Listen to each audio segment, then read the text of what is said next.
Okay दोस्तों, मैं विपिन कुमार दुबे। मैं आपको पढ़ा रहा हूँ बेसिक इलेक्ट्रिकल इंजीनियरिंग। आज के लेक्चर में हम बात करने वाले हैं अल्कालाइन सेल, जिसको हम क्या कहते हैं, क्षारीय बैटरी। आज हम क्षारीय बैटरी का डिस्कस करेंगे और प्रयास करेंगे कि आज के लेक्चर में आपका ये चैप्टर फिनिश हो जाए। फिर अगले लेक्चर में हम नेक्स्ट चैप्टर एसी और डीसी सर्किट का बेसिक स्टार्ट करेंगे। ठीक है, एसी एसी सर्किट, डीसी तो हो गया, इसके बाद एसी सर्किट का बेसिक स्टार्ट किया जाएगा। यहाँ हम अल्कालाइन सेल, जिसको हम क्षारीय बैटरी, इसको क्षारीय बैटरी हम क्यों कहते हैं, क्योंकि इसमें जो इलेक्ट्रोलाइट होता है, जो विद्युत अपघट्य होता है, जिसमें आयन मूव करते हैं, वो यहाँ पे पोटेशियम हाइड्रोक्साइड KOH होता है। इसीलिए इसको हम क्या कहते हैं, क्षारीय बैटरी कहते हैं। हम यहाँ अकॉर्डिंग टू योर सिलेबस, इसमें हम दो प्रकार के क्षारीय बैटरी का अध्ययन करने वाले हैं। पहले का नाम है nickel iron, nickel iron alkaline cell, और दूसरे का नाम है nickel cadmium, nickel cadmium alkaline cell. ठीक है, इसको हम नीफे सेल भी बोलते हैं, एडिशन सेल भी बोलते हैं। इसको हिंदी में अगर लिखें तो हम क्या लिखेंगे, निकिल आयरन आयरन क्षारीय सेल। इसको क्या कहेंगे, निकिल कैडमियम क्षारीय सेल। इसको क्या कहेंगे, निकिल कैडमियम क्षारीय सेल।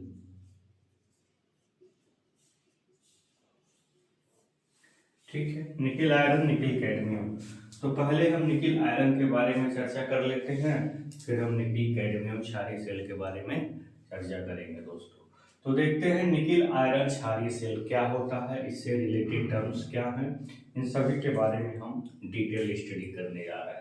इसमें निकिल आयरन यानी कि इसमें जो इलेक्ट्रोड यूज करेंगे वो निकिल और आयरन का होगा, एनोड और कैथोड। इसमें जो हम इलेक्ट्रोड यूज करेंगे वो निकिल और कैडमियम का होगा, पॉजिटिव इलेक्ट्रोड, नेगेटिव इलेक्ट्रोड, यानी कि एनोड और कैथोड। तो इसी के नाम से ही देखिए, अल्कालाइन मतलब उसमें इलेक्ट्रोलाइट है, निकिल आयरन, ये दोनों क्या है, दोनों इलेक्ट्रोड है, इन्हीं से इलेक्ट्रोड बना हुआ है, तो निकिल आयरन अल्कालाइन हो गया।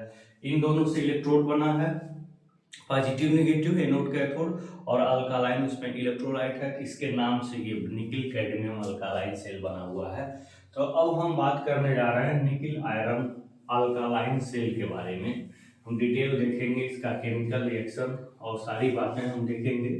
फिर हम निकिल कैडमियम का देख लेंगे, फिर हम निकिल आयरन के जगह पे कैडमियम क्यों मिलाते हैं, इसका भी हम रीजन हल्का फुल्का देख लेंगे। तो हम बात करने चल रहे हैं इसके बारे में, निकिल आयरन, ये निकिल आयरन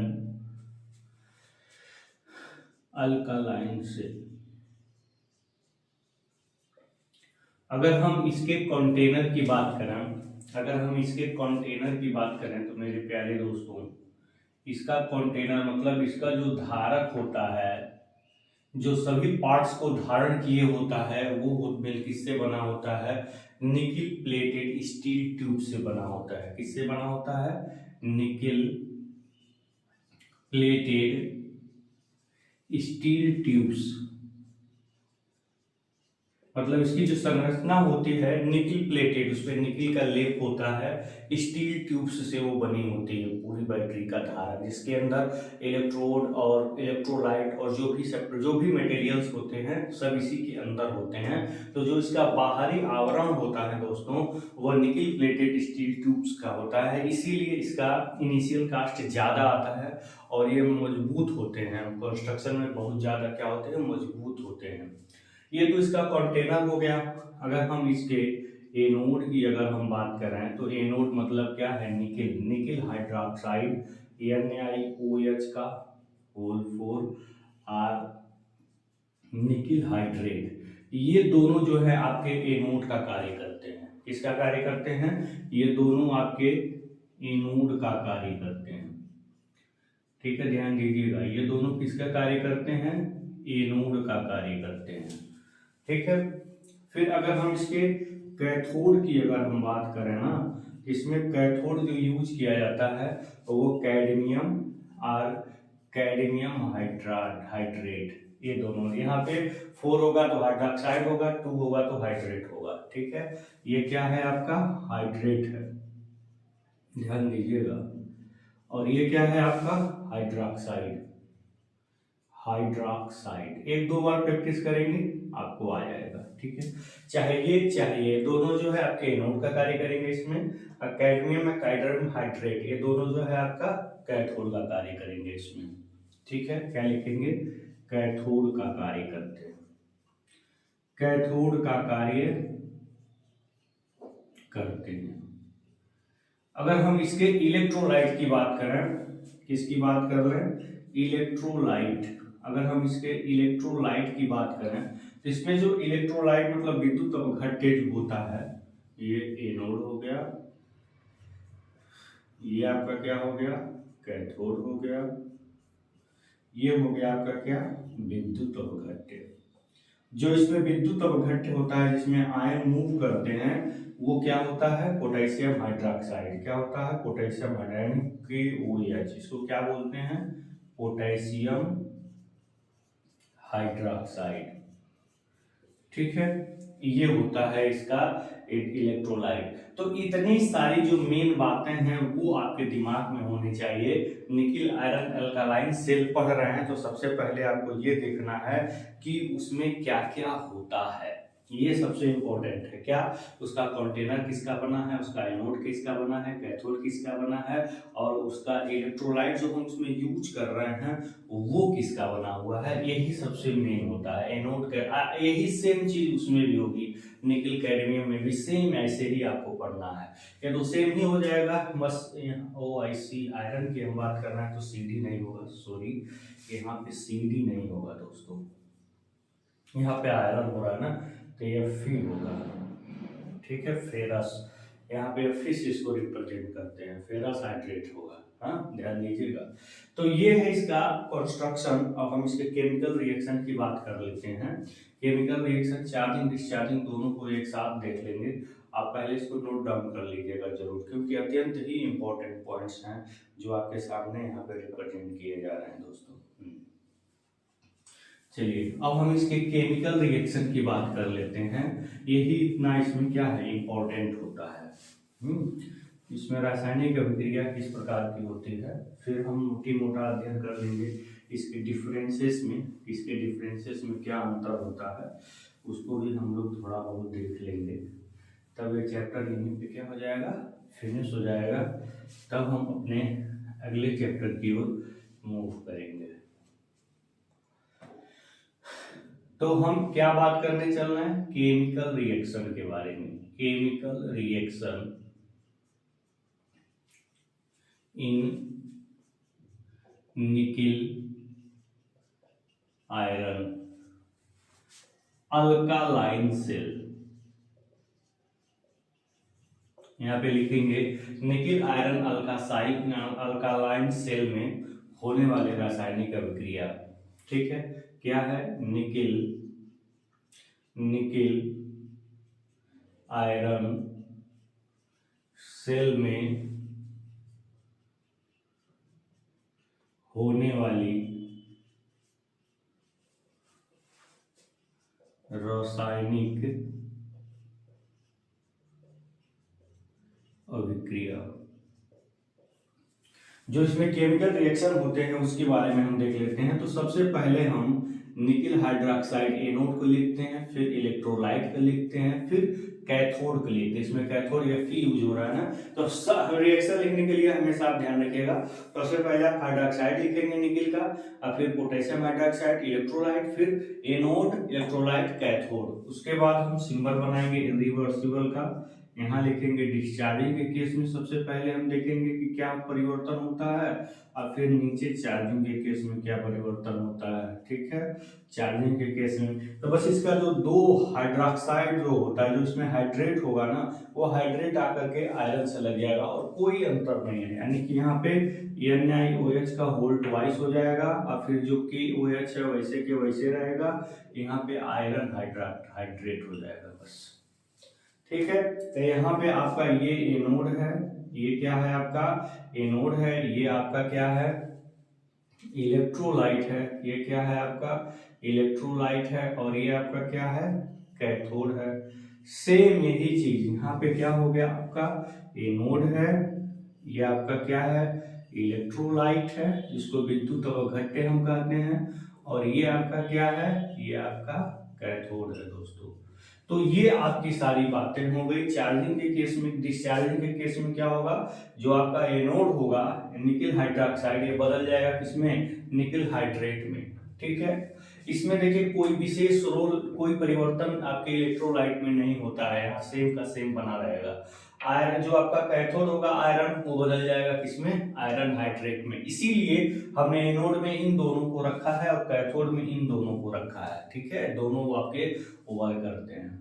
तो ये तो हो गया आपका पूरा description nickel iron alkaline cell का। क्या क्या कंटेनर किसका बना होता है, निकिल प्लेटेड स्टील ट्यूब्स, इसको एक दो बार ध्यान में रखेंगे तो आपके दिमाग में बढ़ जाएगा। स्टील ट्यूब्स के बने होते हैं, लेकिन वो कैसा किससे प्लेटेड होता है, किसका लेप होता है उस पर, उसका जो प्लेट होता है उसके ऊपर किसका होता है निकिल का होता है। ठीक है, तो ये आपका कंटेनर हो गया। एनोड आपने बता दिया निकल हाइड्रोक्साइड या निकल हाइड्रेट, कैथोड उसमें आयरन या आयरन हाइड्रेट, और इलेक्ट्रोलाइट उसमें पोटेशियम हाइड्रोक्साइड। ये आपके तीनों एनोड कैथोड, ये सारी बातें आप चाहे तो एक लाइन में लिख सकते हैं, चाहे तो हेडिंग डाल के लिख सकते हैं। और फिर होने वाले इसमें रासायनिक अभिक्रिया को यहाँ पे पहले एनोड लिखेंगे, फिर इलेक्ट्रोलाइट लिखेंगे, फिर कैथोड लिखेंगे। ठीक है, रिएक्शन में बस OH2 यहाँ पे ला कर रख देंगे। जब यहाँ इसको ला कर रख देंगे तो यहाँ दो मात्रा ही बचेगी, दो हो गया, यहाँ पे दो मात्रा आ गई, यानी हाइड्रेट यहाँ पे आ गया। ये आपका हाइड्रोक्साइड है, ध्यान दीजिएगा, ये आपका क्या है हाइड्रोक्साइड, क्या है ये हाइड्रोक्साइड, और ये आपका क्या है हाइड्रेट, ध्यान देना है इस बात का, ये है आपका क्या हाइड्रेट। इस प्रकार से ये रिएक्शन कंप्लीट हुआ। चलिए अब बात कर लेते हैं हम निकिल कैडमियम अल्कालाइन से। निकिल कैडमियम का यूज आयरन की जगह पे इसलिए करते हैं ना कि थोड़ा सा इसका इंटरनल रेसिस्टेंस कम हो सके और पर सेल वोल्टेज की वृद्धि हो सके। तो आंतरिक प्रतिरोध को कम करने के लिए कैडमियम का इस्तेमाल करते हैं। कैडमियम का रेसिस्टेंस आयरन के कंपैरिजन में क्या हो जाता है कम होता है, इसीलिए हम यहाँ पे आयरन का यूज न करके इसके जगह पे क्या यूज करेंगे कैडमियम का। बाकी सारी की सारी बातें, सारी की सारी चीजें वैसे की वैसे ही रहेंगी, कोई अंतर नहीं होगा। अगर फिर हम इसके कंटेनर की बात कर लेंगे तो इसका कंटेनर आपका बना रहेगा वैसे ही nickel plated steel tubes, nickel plated steel tubes का बना होता है, निकिल प्लेटेड स्टील ट्यूब्स। आपका इसका कंटेनर भी किसका बना हुआ है निकिल प्लेटेड स्टील ट्यूब्स का बना होता है। ठीक है, इसका कंटेनर किसका बना होता है निकिल प्लेटेड स्टील ट्यूब्स का बना होता है इसका कंटेनर। ठीक है, और अगर हम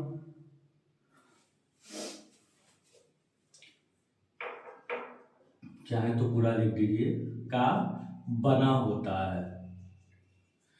फिर अगर हम इसके एनोड की बात करें, यहाँ पे इसके एनोड की अगर हम बात करें तो इसका एनोड किस मटेरियल का बना होता है, वही आपका सेम निकिल हाइड्रोक्साइड, यह यहाँ पे लिख दीजिए या निकिल हाइड्रेट, निकिल हाइड्रेट का बना होता है। क्या बना होता है मेरे प्यारे दोस्तों आपका एनोड।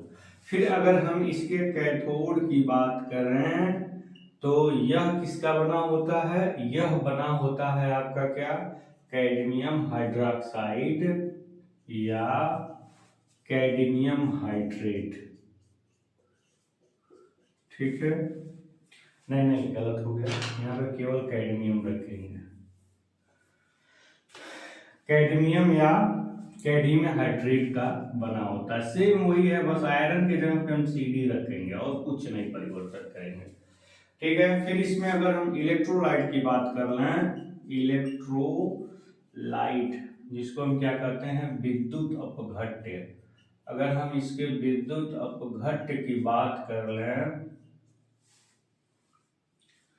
एनोड हो गया, कैथोड हो गया, इलेक्ट्रोलाइट हो गया, तो इसमें विद्युत अपघट्य क्या होता है, पोटेशियम हाइड्रोक्साइड। इसमें विद्युत अपघट्य, विद्युत अपघट्य क्या होता है, पोटेशियम हाइड्रोक्साइड होता है।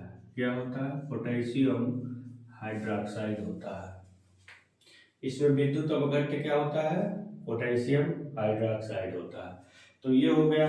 अब हम इस पर फाइनली किस पर बात करेंगे, केमिकल रिएक्शन पे। तो इसमें जो केमिकल रिएक्शन होते हैं वो कौन कौन से होते हैं उसको भी देख लेते हैं। बस कुछ अंतर नहीं है इसमें, जो केमिकल रिएक्शन होते हैं उसमें और इसमें, बस वही चीज हम निकिल हाइड्रोक्साइड यहाँ पे रखेंगे, अब फिर पोटेशियम हाइड्रोक्साइड लिखेंगे, फिर यहाँ पे अब आयरन के जगह पे क्या आ जाएगा, Cd आ जाएगा। बस चार्ज ऊपर से आपका डिस्चार्जिंग, नीचे चार्जिंग, ये आपका डिस्चार्जिंग है। ठीक है, डिस्चार्जिंग, और नीचे आपका क्या हो रहा है, चार्जिंग हो रहा है, चार्जिंग हो रहा है। और फिर ये आपका दो इसमें, यानी कि इसका हाइड्रेट यहाँ आकर के मिल जाएगा, तो यहाँ पे क्या हो जाएगा, निकिल हाइड्रेट हो जाएगा, फिर KOH हो जाएगा, और फिर यहाँ पे कैडमियम हाइड्रेट हो जाएगा।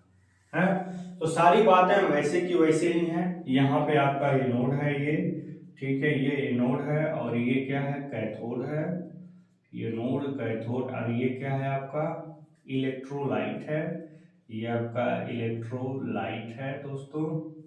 और देखिए फिर ये निकिल हाइड दो आकर के इसमें आके लगा है, यहाँ दो ही बचेगा ना, तो फिर आपका ये एनोड, इसलिए एनोड में दोनों को लिखा गया है, हाइड्रोक्साइड और हाइड्रेट। फिर इसमें ये क्या है आपका इलेक्ट्रोलाइट है, इलेक्ट्रोलाइट जिसका तस पड़ा रहता है, किसी तरह का गैस का फॉर्मेशन नहीं होता है, ध्यान दीजिएगा, इस सेल के रिएक्शन में किसी तरह का गैस नहीं बनता है। ये आपका क्या हो गया, ये आपका कैथोड हो गया। इस प्रकार से दोस्तों ये इसका केमिकल रिएक्शन भी क्या हो गया, संपन्न हो गया। तो ऐसे ही आप चाहे तो एक ही साथ सब लिख सकते हैं, या तो आप चाहें तो इसको इस तरह से भी अलग अलग भी लिख सकते हैं। इस प्रकार निकिल आयरन निकिल कैडमियम जो अल्कालाइन सेल हुआ करता था वो आपका क्या हो गया ना, फुल्ली एंड फाइनली फिनिश हो गया। अब हम इसके कुछ एप्लीकेशंस पर बात कर लेते हैं कि कहाँ कहाँ यूजेबल हैं, कहाँ कहाँ ये यूज होते हैं। दोस्तों अब हम इसके आगे चलते हैं, इसके आगे हम बात करते हैं अब क्या अंतर होता है लेड एसिड बैटरी में और अल्कालाइन बैटरी में। इसके डिफरेंसेस को हम देख लेते हैं, इसके अंतर को हम देख लेते हैं, फिर हम आगे बात करते हैं। इनका अंतर भी कभी कभी पूछ देता है कि अल्कालाइन एसिड बैटरी और क्षारीय बैटरी, इन दोनों में अंतर बताइए। तो क्या इनमें अंतर होता है इसको भी हम यहाँ पे देख लेते हैं। और अंतर जानने से पहले हम ये देख लेते हैं इसका एप्लीकेशन, इसका उपयोग क्या है। मतलब अल्कालाइन बैटरी का, अल्कालाइन बैटरी का अनुप्रयोग देख लेते हैं। अनुप्रयोग कहाँ कहाँ इसका उपयोग किया जाता है, जो अत्यंत ही क्या होता है, इम्पोर्टेंट होता है। तो सबसे पहले हम बता दें इसका यूज हम फोटोग्राफी में भी करते हैं, फोटोग्राफी, फोटोग्राफी में भी करते हैं, ठीक है। पोर्टेबल इलेक्ट्रॉनिक्स टूल में भी करते हैं, पोर्टेबल, एक minute, portable, portable electronics tools क्या बोलते हैं उसको, portable electronics tools. Portable electronics tools में भी करते हैं। फिर कहाँ करते हैं, फ्लैश लाइट में भी इसका इस्तेमाल करते हैं, फ्लैश लाइट में भी। फिर इमरजेंसी लाइट में भी इसका उपयोग करते हैं, इमरजेंसी लाइट में भी। ठीक है, ऐसे ऐसे सब इंपॉर्टेंट पॉइंट्स होते हैं जहां पे हम इसका क्या करते हैं, इस्तेमाल करते हैं दोस्तों। तो अगर मेन एप्लीकेशन की बात करें तो यही इसका मेन एप्लीकेशन है, फोटोग्राफी में, पोर्टेबल इलेक्ट्रॉनिक्स टूल में, फ्लैश लाइट में, इमरजेंसी लाइट में हम क्या करते हैं, इसका इस्तेमाल करते हैं। तो ये अल्कालाइन सेल का क्या हो गया, उपयोग हो गया। अगर हम इसके प्रॉपर्टीज के बारे में देखें, अगर हम इसके प्रॉपर्टीज के बारे में देखते हैं तो क्या क्या विशेष बातें हैं इसमें, क्या क्या इसका अगर हम देखें, बोल्ट पर सेल, बोल्ट पर सेल का इसका जो बोल्ट होता है 1.2 वोल्ट होता है। अगर हम इसके एम्पियर हावर इफिशियंसी की बात करें ना, तो ये आपका 60 से 70 से 80% होता है, ध्यान देना है, 70 से 80% होता है। अगर हम इसके वाट हावर इफिशियंसी की बात करें, इसके वाट हावर इफिशियंसी की अगर हम बात करें परसेंटेज में, तो ये क्या होता है, 60 से 70% होता है। ठीक है, ये सारे इसके क्या है, स्पेशल फीचर्स हैं। एम्पियर हावर इफिशियंसी, वाट हावर इफिशियंसी, वोल्ट पर सेल, ये प्रॉपर्टीज, एप्लीकेशन, केमिकल रिएक्शन। अगर आपसे पूछे कि अल्कालाइन सेल क्या है, कितने प्रकार का होता है, विवरण दीजिए या रासायनिक अभिक्रिया देते हुए समझाइए, तो आप पूरी बातें लिख देंगे। समझ में आई बात, दोनों को अलग अलग करके और फिर इसके एप्लीकेशन, फिर इसके प्रॉपर्टी। इस प्रकार से अल्कालाइन सेल का हमने यहाँ पे क्या कर दिया, पूरा क्या कर दिया, ऑपरेशन कर दिया। अब हम अंतर पढ़ेंगे, किसमें अंतर पढ़ेंगे। अब हम अंतर पढ़ने जा रहे हैं इसमें अल्कालाइन सेल में और लेड एसिड सेल में। डिफरेंस क्या, इनमें डिफरेंस होता है, हम उसको देख लेते हैं। इनमें जो अंतर होते हैं, कभी कभी एग्जाम में से पूछ देता है, अल्कालाइन सेल में और लेड एसिड सेल में क्या अंतर है, इसका एक सूची बनाइए, इसका एक लिस्ट बनाइए। तो अंतर के साथ साथ हम ये भी बताएंगे कि लेड एसिड सेल में क्या क्या फॉल्ट होते हैं।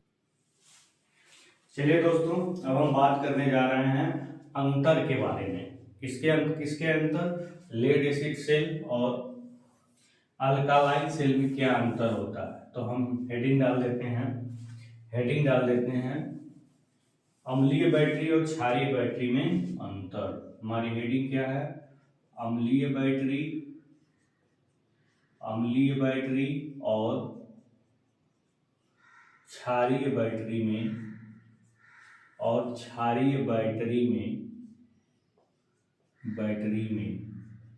अंतर। हाँ, इसको क्या कहेंगे, अम्लीय बैटरी, अंग्रेजी में इसको कैसे लिखेंगे, डिफरेंस बिटवीन, देखिए क्या लिखेंगे, difference between acid battery and alkaline battery.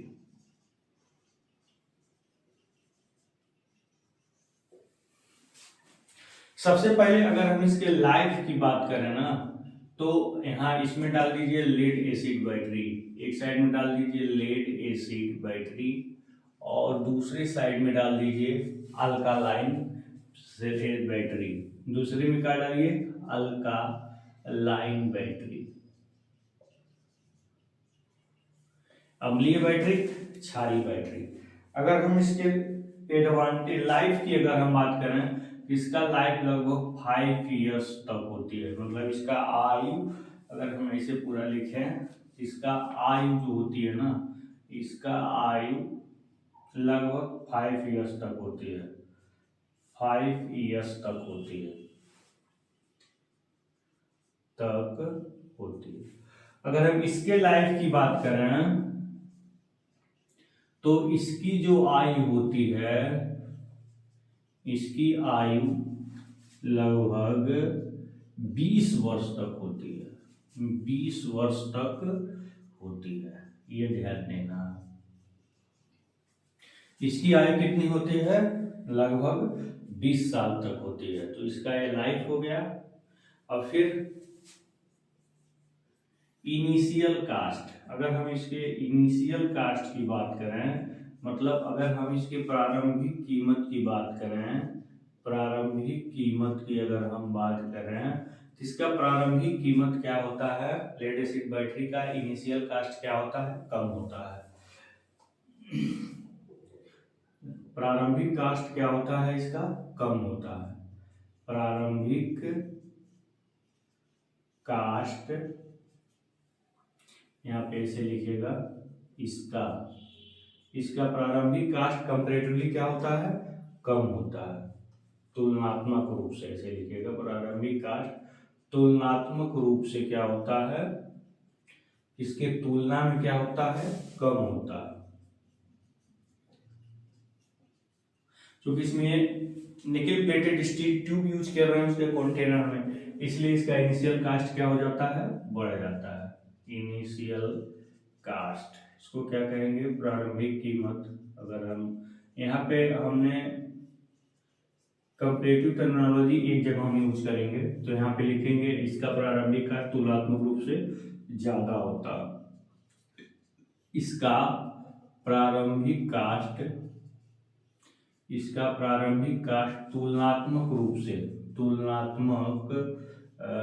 से क्या होता है? इसका प्रारंभिक कास्ट तुलनात्मक रूप से ज्यादा होता है, अगर दोनों की बात करें तो। अब आ जाते हैं मेंटेनेंस कास्ट में। इसके वो कास्ट में मेंटेनेंस कास्ट में, तो मेंटेनेंस कास्ट की अगर हम बात करें, इसके मतलब अनुरक्षण कीमत की अगर हम बात करें, अनुरक्षण कीमत, तो चूंकि लेड एसिड बैटरी में बहुत सारे फॉल्ट होते हैं दोस्तों। लेड एसिड बैटरी में क्या होता है? बहुत सारे फॉल्ट होते हैं, जैसे आपका सेडिमेंटेशन हो गया, सल्फेशन हो गया, बकलिंग हो गया, इस तरह के बहुत सारे फॉल्ट होते हैं उसमें। तो इसलिए उसमें मेंटेनेंस करना बराबर बहुत जरूरी होता है, जिसके कारण मेंटेनेंस कास्ट ज़्यादा आ जाता है। जैसे इसके तली पे क्या होता है? तलछट में सा बैठता रहता है, जिसको सेडिमेंटेशन बोलते हैं। और जब बैटरी को हम बहुत तेजी से चार्ज करते हैं ना, तो उसकी प्लेटें ऐंठ जाती हैं, जिसको बकलिंग कहते हैं। जब बहुत तेज हाई रेट से चार्ज करते हैं तो अब बैटरी को बिना यूज किए अगर ज़्यादा टाइम तक रख दिए तो उसमें सल्फेशन हो जाता है, उसके प्लेटों पे, इलेक्ट्रोडों पे सल्फेट जो है जमा होने लगते हैं, जिससे उसका प्लेट खराब होने लगता है।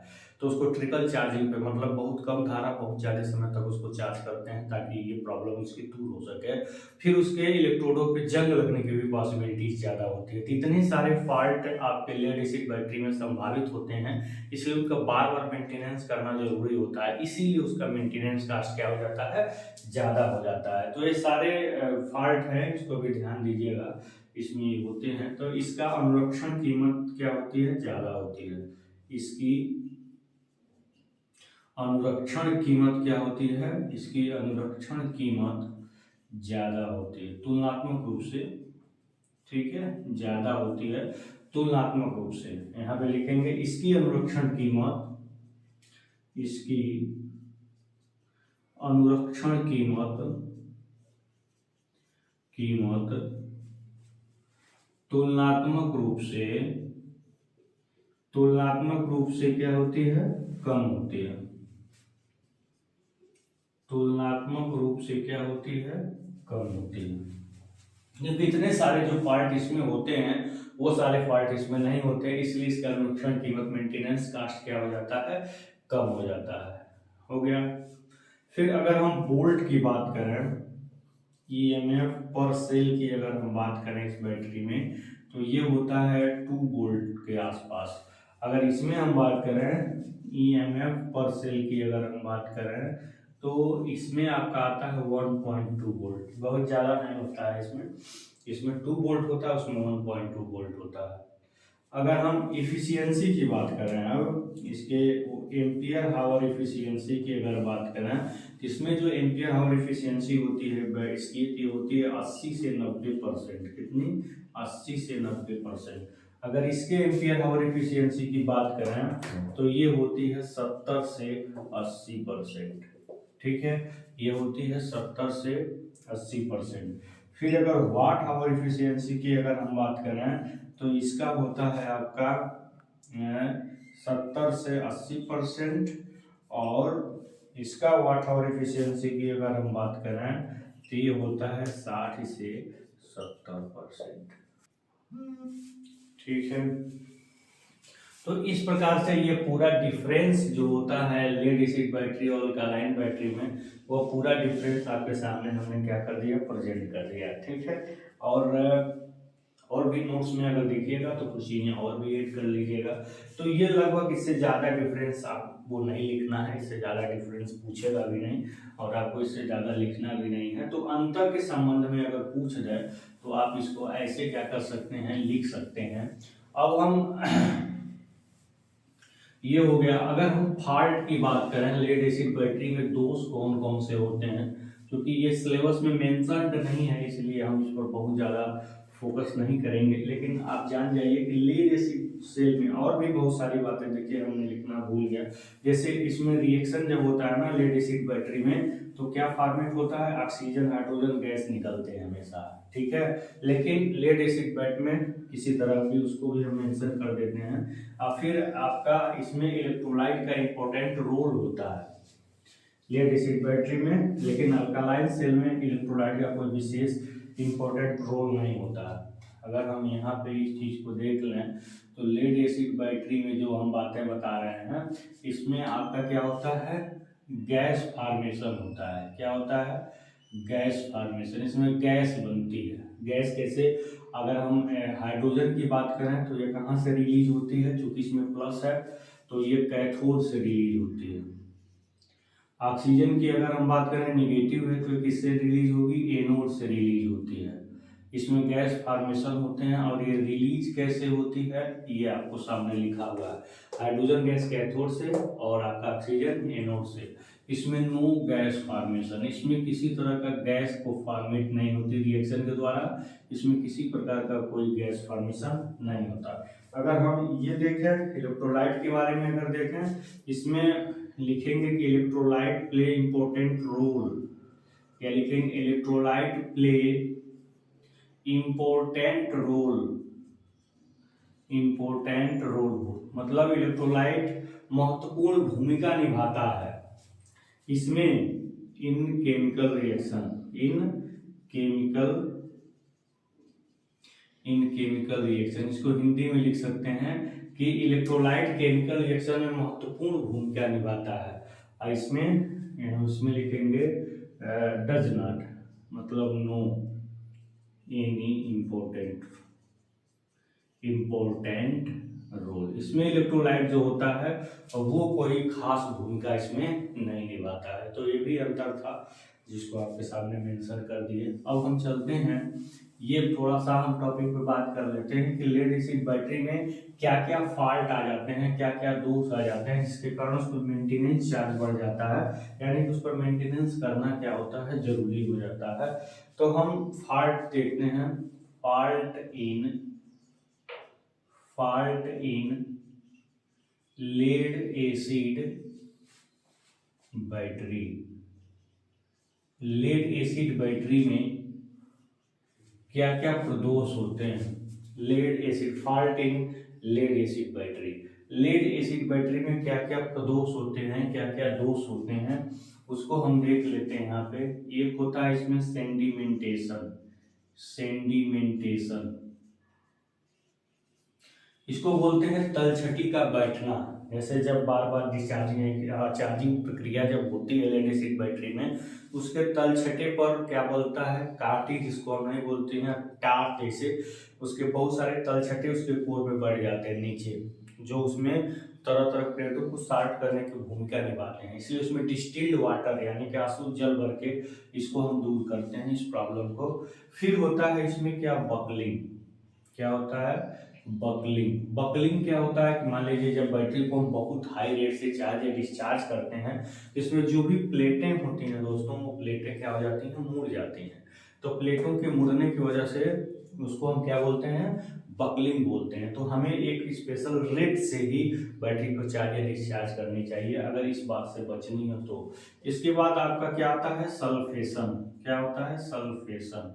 सल्फेटीकरण, जिसको जब हम इलेक्ट्रोड पे, जब बैटरी को बहुत देर तक हम डिस्चार्ज करके रख देते हैं, तो क्या होता है कि इसके इलेक्ट्रोड पे सल्फेट का एक लेयर चढ़ने लगता है, जिसको हम सल्फेशन बोलते हैं। तो इसको दूर करने के लिए हम ट्रिकल चार्जिंग पे रखते हैं, मतलब 1 एम्पियर बहुत ही स्लो रेट पे बैटरी को ज्यादा समय तक क्या करते हैं, चार्ज करते हैं, ताकि उस पे जो सल्फेट का लेयर है वो क्या हो जाए, रिमूव हो सके। उसके बाद क्या है, कोरोजन। कोरोजन का मतलब क्या होता है, कोरोजन का मतलब होता है संक्षारण। संक्षारण डबल आर है, देख लीजिएगा। संक्षारण, संक्षारण मतलब इलेक्ट्रोड उसके क्या हो जाते हैं, बहुत ज्यादा संक्षारित हो जाते हैं, उस पर जंग लग जाता है। तो उस जंग को दूर करने के लिए हम उस पर क्या करते हैं, जेली, पेट्रोलियम जेली वगैरह लगा करके उसके ओरिजिन को दूर करते हैं। तो इतने सारे फॉल्ट आपके सामने आपको दिख गए किसमें, लेड एसिड बैटरी में। इसीलिए इसके मेंटेनेंस बार बार करने की बहुत आवश्यकता होती है। जबकि अगर हम अल्कालाइन सेल की बात करें, अल्कालाइन बैटरी की बात करें, तो इतने सारे फॉल्ट उसमें देखने को नहीं मिलते हैं। तो चलिए, अकॉर्डिंग टू योर सिलेबस अपने टॉपिक को आगे बढ़ाते हुए हम चलते हैं किस पर, इम्पोर्टेंट सेल। इसके आगे है सिल्वर ऑक्साइड सेल। तो सिल्वर ऑक्साइड चूंकि आपके सिलेबस में है, तो हम उसको भी देख लेते हैं। सिल्वर ऑक्साइड बैटरी, ये भी एक प्रकार का क्या है, रिचार्जेबल बैटरी है। क्या है, रिचार्जेबल बैटरी। इसमें इलेक्ट्रोलाइट क्या होते हैं वो देख लेंगे, केमिकल रिएक्शन देख लेंगे, बाकी सारी चीजें तो लगभग लगभग सेम होती हैं, कॉमन होती हैं। तो हम किस पर बात करने जा रहे हैं, सिल्वर ऑक्साइड बैटरी पर। Silver oxide battery,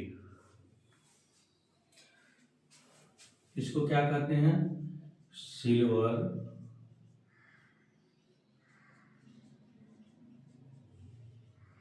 oxide battery के बारे में। तो इसमें आपका जो एनोड होता है सिल्वर ऑक्साइड होता है, सिंपल सी बात है, Ag2O, ठीक है। और इसमें आपका जो इलेक्ट्रोलाइट होता है वो पोटेशियम हाइड्रोक्साइड या सोडियम हाइड्रोक्साइड होता है। तो ये हो गया आपका क्या, ये हो गया आपका एनोड सिल्वर ऑक्साइड। अगर इसके हम कैथोड की बात कर रहे हैं, तो इसमें जो कैथोड होता है वो क्या होता है, जिंक होता है। जिंक होता है क्योंकि हम इसमें जिंक का प्रयोग करते हैं एज ए कैथोड में। तो ये एनोड हो गया, कैथोड हो गया। अगर हम इसके इलेक्ट्रोलाइट की बात करें, इसमें जो आपका इलेक्ट्रोलाइट होता है वो क्या होता है, सोडियम हाइड्रोक्साइड और पोटेशियम हाइड्रोक्साइड। ये इसके क्या हो गए, इलेक्ट्रोलाइट हो गए।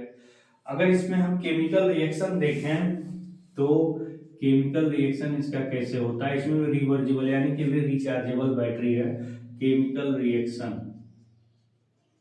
तो इसमें अगर हम केमिकल रिएक्शन की बात कर रहे हैं, तो केमिकल रिएक्शन क्या होता है, सिल्वर ऑक्साइड पहले लिखेंगे, अब फिर यहाँ पे हम क्या लिखेंगे, जिंक लिखेंगे, और फिर यहाँ पे क्या है, डिस्चार्जिंग, यहाँ पे क्या है, डिस्चार्जिंग, और यहाँ पे क्या होगा, चार्जिंग। तो Ag2 यानी कि यहाँ पे जब केमिकल रिएक्शन होगा तो क्या मिलेगा, सिल्वर मिलेगा, और फिर आपका जिंक ऑक्साइड मिलेगा। तो ये इसमें केमिकल रिएक्शन होते हैं, बहुत कुछ नहीं है इसमें। 2Ag ऑक्सीजन इसके साथ मिल जाता है, anode cathode, anode cathode. Electrolyte के फॉर्म में ये आपका NOH KOH होता है, जिसको कोई विशेष रोल नहीं है, जो यहाँ रहेगा वो यहाँ रहेगा, इसलिए हटा दिया गया है। केवल इंपॉर्टेंट जो भी है वो यहाँ पे लिखा गया है। अगर इसके पर बोर्ड सेल की अगर हम बात करें ना, पर बोर्ड सेल की अगर हम बात कर रहे हैं, तो पर बोर्ड सेल इसका कितना होता है, 1.5 वोल्ट है, ध्यान देना। बाकी सारी चीजें बहुत अच्छी हैं, इसकी इफिशियंसी भी ठीक ठाक होती है, इसकी चार्जिंग डिस्चार्जिंग बहुत बढ़िया होती है, और परफॉर्मेंस भी बहुत बढ़िया होता है। बहुत सारे इसके लाभ हैं। अगर हम इसके एप्लीकेशन की बात कर रहे हैं ना, तो वही सारे एप्लीकेशन जो आप इसके पहले पढ़ते आए हैं सब में भी इसका भी यूज किया जा सकता है। एप्लीकेशन का मतलब क्या होता है? अनुप्रयोग। तो सब में इसका भी प्रयोग किया जाता है, जैसे आपका वॉचेज में, फिर आपका कैलकुलेटर में, जहाँ जहाँ बैटरी स्टोरेज की ज़रूरत पड़ती है सब जगह हम इसका प्रयोग कर लेते हैं। कोई इसमें ईयरबड्स में, इलेक्ट्रॉनिक डिवाइसेस में, जैसे आप मान लीजिए वो ब्लूटूथ वगैरह यूज करते हैं तो उसमें जो बैटरियाँ यूज होती हैं उसमें भी हम इसका प्रयोग कर लेते हैं, इलेक्ट्रॉनिक डिवाइसेस में, ईयरबड्स में। ठीक है, इलेक्ट्रॉनिक्स डिवाइसेस में, ईयरबड्स में, फोटोग्राफी में भी, फोटो इलेक्ट्रिक में भी इसका यूज करते हैं, फोटो इलेक्ट्रिक में भी इसका यूज करते हैं। ऐसे बहुत सारी चीज़ें हैं जिसमें हम क्या करते हैं, इसका प्रयोग करते हैं सिल्वर ऑक्साइड बैटरी का। इसलिए इसका भी इस सेल में, इस चैप्टर में क्या इम्पोर्टेंट रोल है, ये बिल्कुल इन समूह से क्या है, सेपरेट है, अलग है।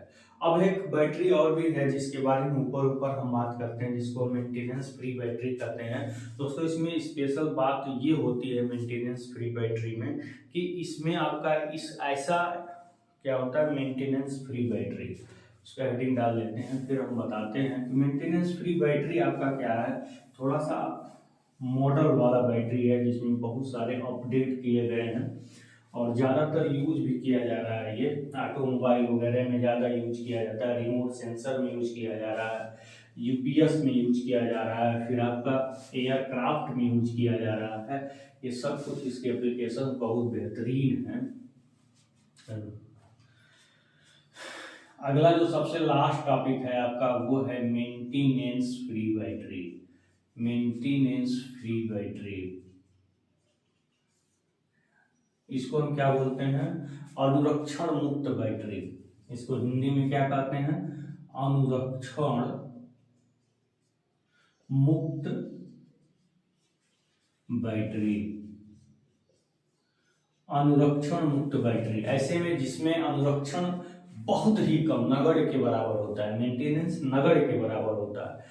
तो ऐसा होता क्या है, जब लिक्विड इलेक्ट्रोलाइट हम यूज करते हैं ना बैटरी में, तो वही रिएक्शन जब उसमें होता है तो डिफरेंट डिफरेंट प्रॉब्लम क्रिएट करती है, तलछटी वगैरह उसी से बैठती है। बहुत सारे उसमें प्रॉब्लम्स क्रिएट होते हैं क्योंकि लिक्विड फॉर्म में होने के वजह से सारे प्रॉब्लम्स इसमें हमें क्या करना पड़ता है, फेस करना पड़ता है। क्यों?